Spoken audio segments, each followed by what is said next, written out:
they sure they didn't get the wrong?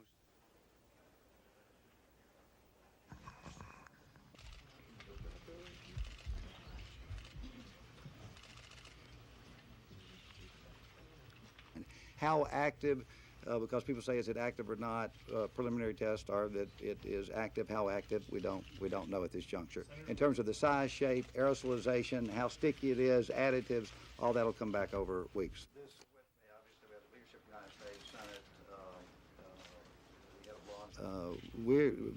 We generally are very comfortable that everybody has been identified who was at risk and appropriate procedures were carried throughout. So there's been no concern expressed that there are other people who might be involved.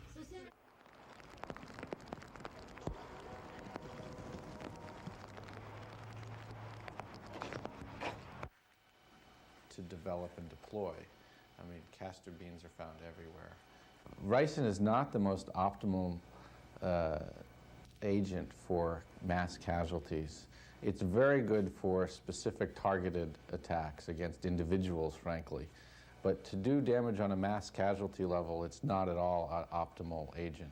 So I didn't think Al-Qaeda or we're in for another big attack. But it is terrorizing.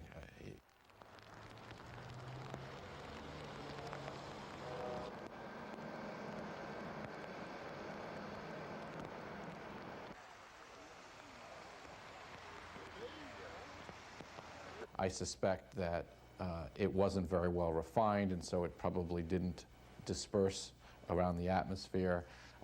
It's quite likely that what we're learning here is that this was a crude attempt to scare Senator Frist, folks in Congress perhaps even shut it down and get some attention. But unless we hear of other similar kinds of attacks, I think it's probably just a criminal act and not a terrorist attack. I do just want to briefly comment on the terrorist attacks, criminal acts of this kind will not stop the work of the Senate or the Congress as we have important work to be done.